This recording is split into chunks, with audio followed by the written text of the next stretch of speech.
So our first guest, this is her first appearance on Black Authors Matter TV.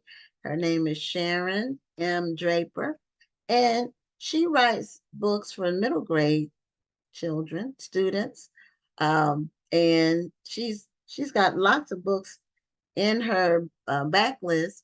But she also has a new book coming out called Out of My Dreams, and it releases next week. So we welcome her to Black Authors Matter TV. Well, I'm glad to be here. This is exciting. It Well, we're is. glad to have you. And you've been on our radar for quite some time. Um, we did, sometimes it's hard to get a direct person to invite, To get a connection, to yeah. get a connection. Yeah. So we took a little while, but you've been on our radar for quite some time. Oh, because good. you I'm keep delighted. releasing I'm books. delighted. You keep writing books. So tell us a little bit about how you started and why you focused on the middle grade student. I was a teacher for like 9,000 years, and Okay. I taught reading and writing and literature. And my job was to teach kids to express themselves in the written word. And I had been playing with writing. I wrote poetry. I've got a couple of books of poetry stuck in a back closet someplace, and I've got I've been a writer all my life, but I didn't really start writing until Tears of a Tiger came out. And it's my little bald-headed Andy. And Okay. that was the very first one. And this was way back in 1997. I And remember that book. I yeah, remember the title. it's still being used in schools. It's a little bit dated, Has it always had that same cover? Oh, no, it's had a couple of covers. Yeah, I Yeah, I it's had a remember couple of it with covers. a different cover. Yeah. And so that was the first one. That was the thing that started it all. And you remember the Ebony Magazine writing contest? Yes. Yeah. Yeah. I won that one year. And Oh. that was proof. Okay, girl, you can write. So Yeah. so Did they only award one winner, or did they have like different I think they categories? only at that time they were only doing one per year. And So you I had to beat out a lot of other people. yeah, so I won for that year. And the story that they chose, it the story that I used, that I submitted, ended up being chapter 1 of Forged by Fire, which is a sequel to Tears of a Tiger. Okay. So that's kind of how I got launched into it. I've always been a writer. I've always been a reader. I've got a zillion books around me all the time. But I didn't really know I could write till I started writing. I said, hey, I can do this. And after you've read 9,000 zillion billion books with kids, I ought to be able to write one. I So love your counting system. I've got to tell you. yes, it was at least 9,000 zillion billion, at least. Now behind you are some shelves with books, and it looks like multiple copies of the same book.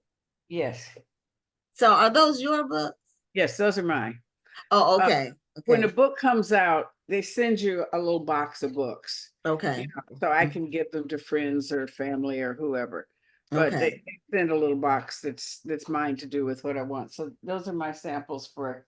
I've got one of everything that I've written, or several of everything that I've written back there. And I'm about to say that looks like more than one now.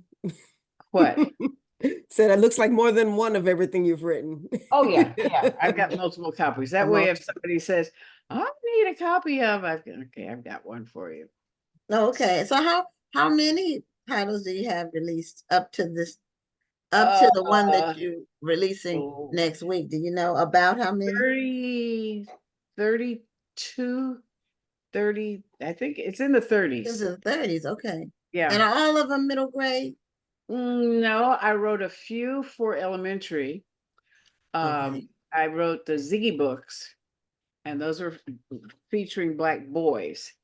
Where's I my remember Ziggy books? Ziggy. Oh, you I gotta remember find Ziggy. Ziggy. Ziggy and the Black Dinosaurs. Here you go.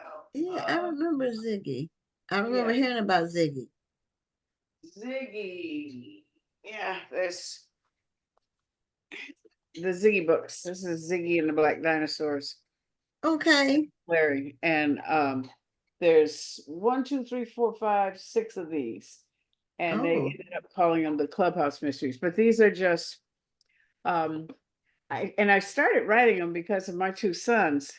You know, they would go in the backyard and they make a fire in the backyard. What are you doing making a fire? You know, they dig for treasure and they got in trouble. And so I just took my boys and some of their adventures and made it fictional and created a whole neighborhood of kids. So those are the books, and that's for third grade, fourth grade, fifth grade age. are those chapter books? Are those like Yes, the starter chapter chapter books. books? Yeah. Uh-huh. Yeah. Okay. So it's the kind of thing to get kids started, and like I try to do things like this one takes place in space camp, so they can see themselves as potential astronauts. This one Okay. is the backyard animals show, so they can see themselves expanding beyond just school and home, and Yes. they start collecting animals and they get loose in the ladies' kitchen and that kind of thing. So Okay. there are um 6 total Ziggy books. Okay. Now, And are any of your sons, either of your sons named Ziggy, or was that for no, I made that up. you made that up? Okay. Ziggy Marley was real popular at the time. Right. I was Yeah, Right. just I was about to gonna ask ask about that. Ziggy Marley. Mhm. yeah. Okay. But no, I didn't put their real names in there. Okay. Remember once my daughter had a friend over to the house and she was just laughing and giggling. And my daughter said, "Don't talk in front of my mother." And she said, "Why?" "She'll put you in a book." But you changed the names to protect the innocent. Yeah, yeah. It's all fiction. Yeah. Now, one of our viewers, Susan Rhodey, she said she's so excited to be here and she learned so much from you at Walnut Hills. Oh, what's her name? Susan, I think Rhodey, Rohde. Yeah, or it could be road. That might be her married name. I don't Yeah. remember that Oh, as a Well, okay. yeah. I would tell you, and it's got to be amazing when when your students remember you and they still love you after all this time. And many of them grew up to be teachers, and they write to me. I remember once I went to a school, and the teacher was teaching eighth grade, and I had taught her in eighth grade. So Oh, wow. Wow. Then yeah. Well, she she said her responded last, okay, and she she said her said her, last name was Gambill back then, Gambill. And she Uh, said her brother was there as well.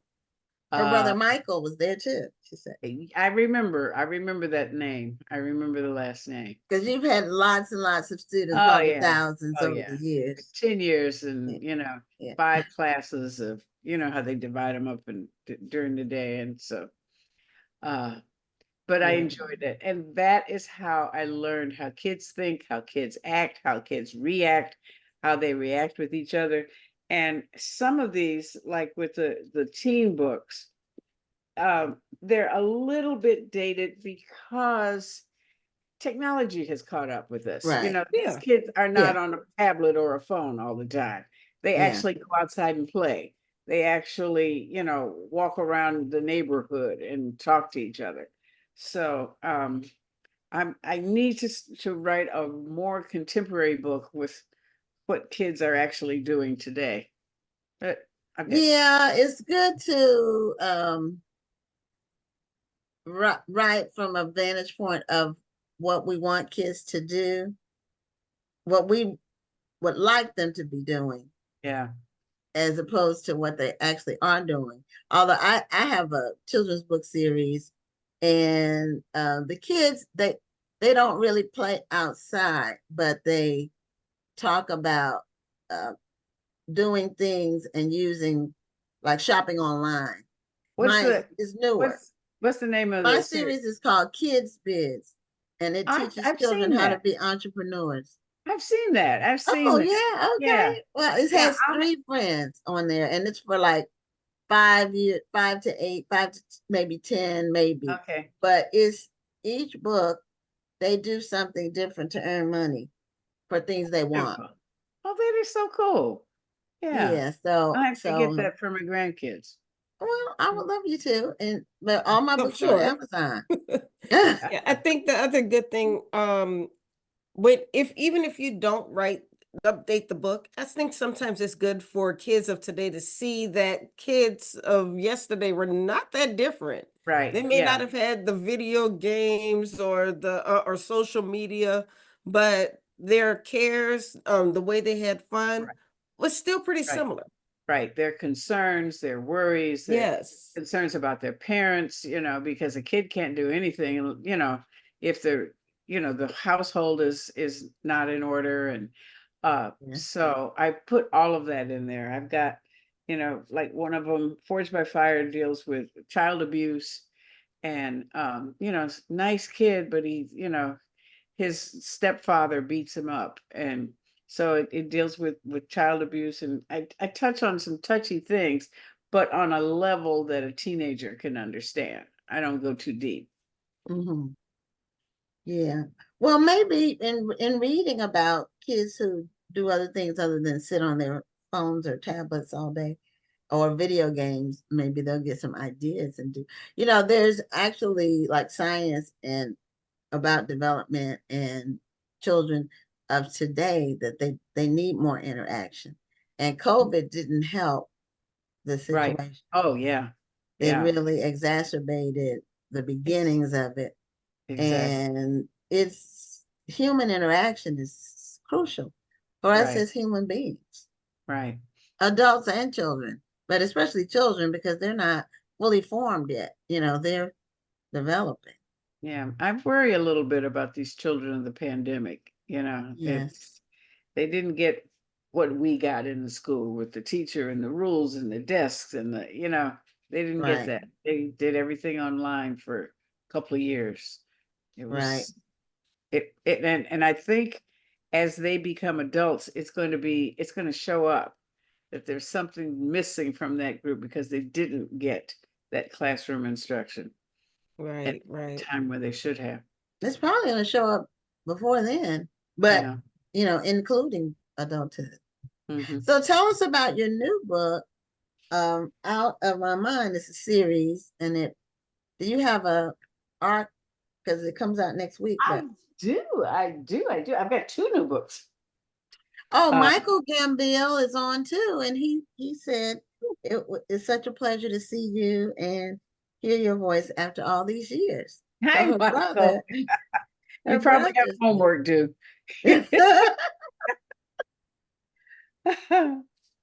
Okay, so the newest book is called Out of My Dreams. So it's Out of My Mind, and then the second one is Out of My Heart. And I wasn't going to write a third one, but then I did. And this one okay, is Out of My Dreams. Same characters. In this one, the main character, her name is Melody, and she's disabled, okay, seriously disabled.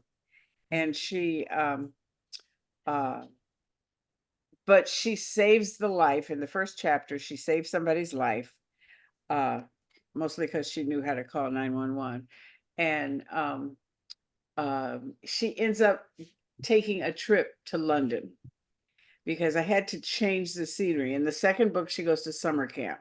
So it's all about sleeping in a strange bed away from home and, meeting up with other children and, you you know, expanding your horizons to include friendship because these kids do need friends. So that was the second one. And the third one, I put her on an airplane and sent her to London. And the premise that gets her there is she's outside. I mean, she's in her bedroom and she's looking out her window, and she sees um, she sees the lady across the street fall down. It's an old lady, and she falls down. And so, Melody is the only one who witnesses this. And so she has to figure out a way to call 911 to help this lady. Nobody else is around. Her mother is downstairs doing the wash, so she's she is the one who saves this lady's life, and she kind of becomes a little, Facebook famous for a few minutes because this girl who can't do anything managed to save the life of this lady who ended up being a famous actress from a long time ago. She was like 90 something, but back in the day, she was a famous actress. So, Okay. uh, so in the whole book takes place, 99% of it takes place in London. And I had to go to London for research. Such sacrifice I did. You poor thing. Yeah, it was terrible. And but visiting for a couple of days and knowing London is two different things. I have a stack of books this big on research. I do in-depth research for every single book. And I look into, um, you know, like, especially for something like London, where is Trafalgar Square? How far is this street from this street? Is there a library there and could she get to it? So I had to go to London to research, but that one will be out next week, I think. Right, September 3rd. Other one that Mhm. I'm really proud of that will Okay. be out, I don't know, maybe a couple of weeks after this one. I'm not sure what their release date is, but I know they're letting them all out before Christmas because they're not stupid. And this one, this one is called Bella Ballerina. And this has So cute. been in Mhm. I've never done a picture book before. And this was Okay. done, was inspired by my granddaughter who started, my daughter owns a dance studio. So, and she's a expert dancer. Her mom did not get that gift. I got different gifts. Well, But you made sure she got it. yeah, she got the dance gift. Mhm. And so she works with the little ones. And so when my granddaughter was 3, I started working on this. She's now 8 and can read it by herself. But it's about a little girl who takes dance lessons, and she learns something, but it's funny, it's uplifting, and it's got really, really good illustrations. The illustrator is Ebony Glenn, and she's an African American woman, and she did a really good job of capturing the you know the different, the teacher, the children, Right. there's a little bit of different ethnicities, all, Mhm. but I it's can see just that. enough to be realistic. It's not pointed, but Mhm. this is and it's in rhyme, and it's just about a little girl who goes to dance class and has to learn something, and the conclusion at the end is they have to do a show and they have to go on stage and they have to wear a costume and they have to put on makeup, and for Mhm. a little one, that's exciting. So that's called Bella Ballerina, and that will be out, I don't know, soon. I think they're not putting them out at the same time because they don't want to confuse people. So Out of My Dreams is they're focusing on first, and then later on, maybe in a couple of months, they will release the ballet book. Well, how many books will that make for you? I think 35, You said 30 something. 30 something. Wow, I think that's 35. awesome. Yeah, That's a lot. I've been blessed. When did your first book come out?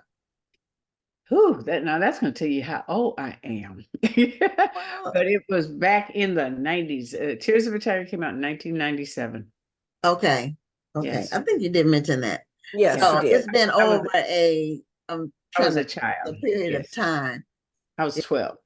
So not quite not quite 30 years, but Yeah. Yeah. getting there.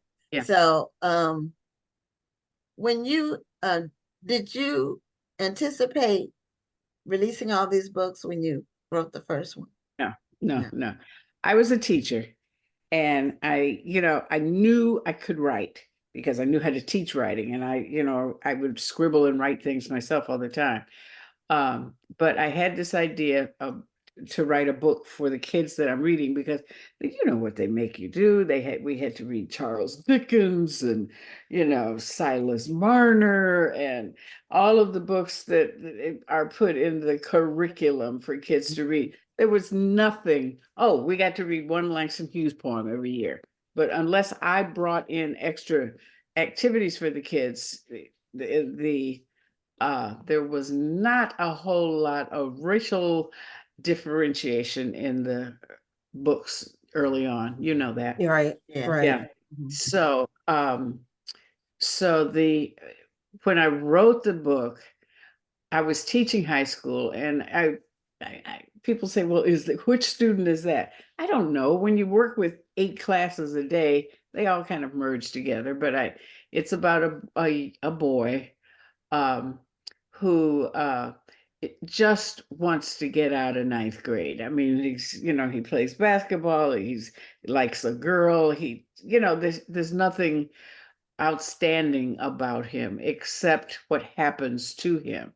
And in chapter 1, he and his best friend are driving around acting silly, had something to drink, and they have an accident, and one of them is killed. And Mm. so it's like, Mm.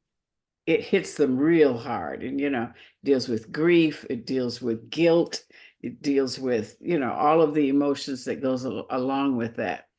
And I've received so many letters from kids that said, "I've never had anybody write about death before. I had this happen in my family, and my mother, my aunt, my uncle, my brother, my sister, and it helped me to have a way to cope with a death situation in my life." So, Hmm. I was just going to ask you, I always admire children's authors who can write about such serious issues in a way for a child to understand.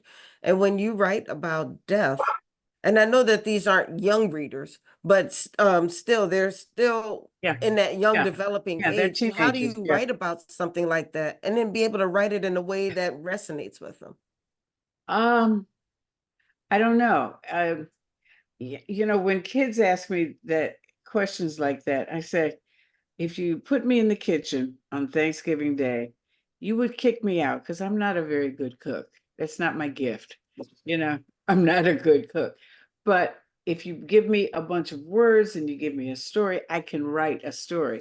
So I tell kids all the time, you have to find your gift. If your gift is the saxophone, then go for it. If that's what makes you happy, do it. That's what you're good at. If it's easy for you. Some kids can draw. I can't draw. I do the stick figure thing. But if you have that gift, then do it. If you have art as a gift, if you like painting. So when I talk to students, I tell them, you don't have to be like me. You just have to find what your gift is, because everybody has, Right. and Yes. then focus on that. And you'll never be unhappy if you're doing what your gift is, through the rest of your life. You got to get a job, so you may as well get a job doing something that you enjoy. Right. Yeah, Amen. that's like the best of both worlds or all worlds if you're able to do for a living what you really enjoy. Exactly. Most Exactly. people don't necessarily get to do that. A lot of times their job is what is their necessary thing, Right, and right, they do their gift thing on the right. side. Yeah, like I want to be a writer, but I'm a packer for Amazon, and Yeah. people don't have, Hmm. you have to do what you Have to can do. do. I was very, very fortunate to be able to, um, to climb up that ladder and do those. I talk to a lot of students, and I try to encourage them. I try to tell them, yes, you can, but I tell them this book went through something like 600 revisions, and I don't mean commas and capital letters. It's like chapter 12 sucks, rewrite it completely. So yeah, so Okay. the editing process is very intense and takes as as long or longer than it did to write the book. Yeah. It Um, can. yeah, one of the viewers, Anna Marie Smith, said that we read Tears of a Tiger in high school for summer reading, and it was phenomenal and so emotional. Oh, thank you. Thank you. It's a Yeah. little bit dated because he has to go inside and pick up the phone off of the kids don't even know what that means to go inside and pick up the I love phone watching the with YouTube a and cord. Instagram videos of the kids trying to pick up a phone, Yeah, and they don't know how to use it. They're like, "How do yeah, you use this yeah. thing?" They don't know how to dial with the Especially so a rotary phone. Yeah, yes, that's what I meant. rotaries Yeah, really rotary phone. that's really Yeah. taking you back. Well, I But did also want to let you know that the viewer's brother popped on, and I don't know if you saw his comment, but I thought it was so beautiful, and I wanted to read it to you. No, He I said, don't have the "Mrs. D, comments. it's such a pleasure to see you and hear your voice after all these years. I'm so excited for the world to see the amazing educator I've known for 40 years. You changed my life at Walnut Hills." What's his name? Michael Gamble. Oh, Michael. Yes, of oh, course. I do remember Michael. Um, and sometimes I'll run into them in the mall, and sometimes I remember once I did a school visit, and a little girl raised her hand. She was like 5, and I said, "What do you need, sweetie?" And she said, "You taught my grandma." I said, "You just better hug." Yo. You that's know, it's very interesting though, because my daughter and my mother both graduated from the same school. So my mother graduated in 1968. My daughter graduated in 2018. They had the same chemistry teacher. Wow. Yeah, wow. her chemistry, my mother's chemistry teacher, when that was her first job. Okay, so when She she was she like was just very getting young when started. she started Yeah, teaching chemistry. yeah. And so she's been teaching at that same school all these years. And Wow. then one day my daughter was complaining about her chemistry teacher. And my mom said, "Well, what's her name?" And when she said her name, she goes, "That was my teacher." Yeah. Wow. Yeah, some Yeah. people really just love it and they're good at it and Hmm. they make it a like, their careers for all their years. Well, um, Sharon, we're at the end of our interview time. My It goodness, went that went by so It so goes fast. fast. fast. It It really goes by does. fast. Yeah. But Uh, Let me talk real quick about Copper Sun. Um, this is for older kids, and this is was inspired Beautiful cover. from my I made several trips to Africa, and okay.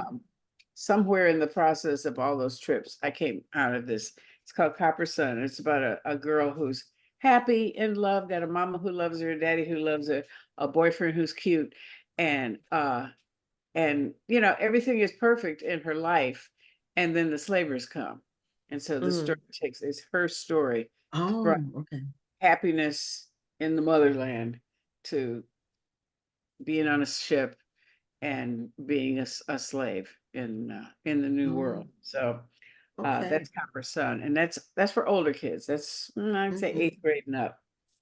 Well, you certainly have an amazing body of work that students of all ages can enjoy.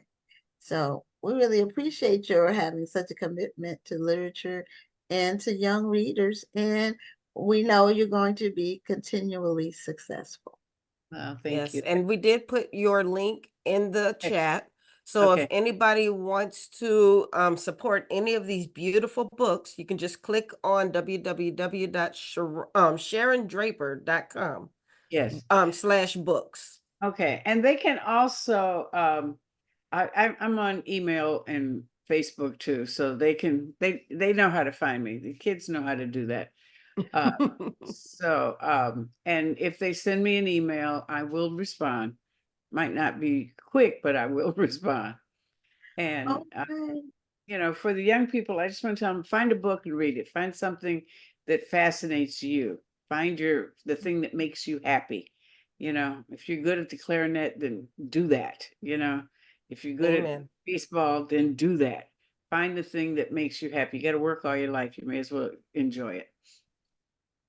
Well, thank you so Thank much again, and It's so all much the fun. best to you in your future career as a writer. Well, thank you so much for having me. This was delightful. I really, really enjoyed it. I don't get a chance to have this kind of conversation, and we need more of this. We need more of these. Amen. Amen. Do you know the work of Sharon Flake? I've heard the name, but She's she hasn't another been on the show. she's another African American author who we kind of write about the same age group, the same taste, and we've run into each other a lot at conferences and stuff. And we do the Sharon and Sharon show. But look up Sharon Flake. She'd be a good person to interview, and she's got Okay. a couple of new books coming out. Okay, Awesome. we'll Thanks do so that. much. We'll look her up. Okay. Okay, This have was a great delightful. night. Thank you so much. I really, Thank really you. enjoyed it. Thanks for Bye-bye. having me. Okay. Okay. Bye.